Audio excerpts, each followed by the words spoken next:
Bàសួស្តីបងប្អូនអរគ្នាថ្ងៃនេះយើងចូលដល់មេរៀនទី1ជំពូកទី1សមាសធាតុគីមីនៅក្នុងកម្មសិកាណាបាទអញ្ចឹងសូមបងប្អូនយកសៀវភៅជីវវិទ្យាថ្នាក់ទី11របស់ក្រសួងអប់រំមកហើយពួកយើងចាប់ផ្ដើមឆ្លើយសំណួរទាំងអស់គ្នាណាបាទថ្ងៃនេះយើងចូលដល់ជំពូកទី1កម្មសិកាតាកម្មសិកាមេរៀនទី1សមាសធាតុគីមីនៅក្នុងកម្មសិកាណាមេរៀនទី1សមាសធាតុគីមីនៅក្នុងកម្មសិកាតោះយើងចាប់ផ្ដើមឆ្លើយសំណួរទាំងអស់គ្នាណាតោះសំណួរទី1គេសួរថាតើកោសិកាគឺជាអ្វីណាតើកោសិកាគឺជាអ្វីហើយគេសួរបន្តទៀតថាតើវាបង្កឡើងពីសមាសធាតុអ្វីខ្លះណា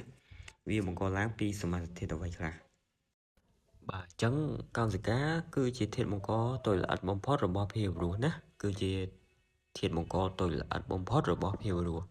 ឬក៏យើងអាចឆ្លើយម្យ៉ាងបានទៀតថាវាគឺជាឯកតគ្រឹះបង្កឲ្យមានជីវិតណាវាគឺជាឯកតគ្រឹះបង្កឲ្យមានជីវិតបាទនៅក្នុងសំណួរទី1នឹងទៀតសោតគេសួរបន្តទៀតថាតើកោសិកាបង្កឡើងពីសមាសធាតុអ្វីខ្លះណាបន្ទាប់ពីយើងបានដឹងនិយមន័យអំពីកោសិកាហើយគេសួរថាតើវាកើតឡើងពីសមាសធាតុអ្វីខ្លះទៀតណាបាទអញ្ចឹងកោសិកាគឺវាបង្កឡើងដោយសមាសធាតុ2គឺសមាសធាតុសរីរាង្គនិងសមាសធាតុអសរីរាង្គណា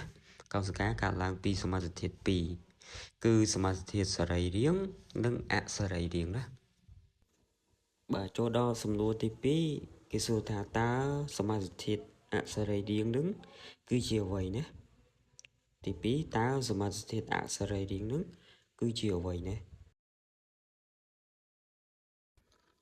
បាទអញ្ចឹងសមាសធាតុអសរីរាង្គណាសមាសធាតុអសរីរាង្គ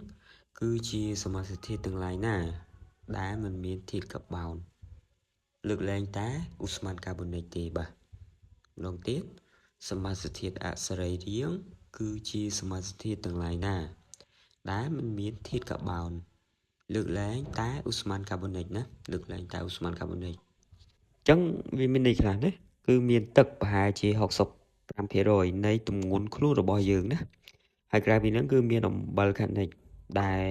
ជាសារធាតុដែលត្រូវការចាំបាច់តិចតួចបំផុតសម្រាប់រាងកាយរបស់យើងណាមានដូចជាអំបិលសូដ្យូមអំបិលប៉ូតាស្យូមកាល់ស្យូមដៃអីជាដើមហ្នឹងណាដែលសុទ្ធសឹងជាសមាសធាតុអសរីរាង្គណាដែលសុទ្ធសឹងជាសមាសធាតុអសរីរាង្គបាទសំណួរទី3គេសួរថាតើសមាសធាតុសរីរាង្គគឺជាអ្វីបាទ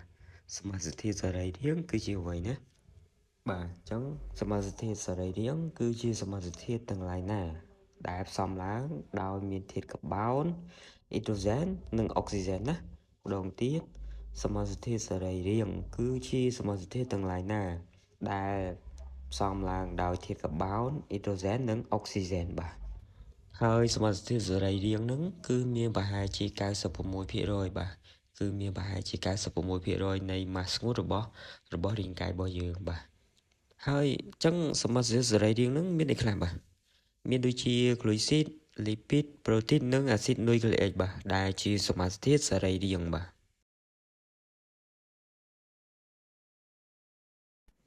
បាទអញ្ចឹងបញ្ចប់វីដេអូនេះទៅគឺយើងបាន3សំណួរណាបាន3សំណួរទី1គេសួរថាតើ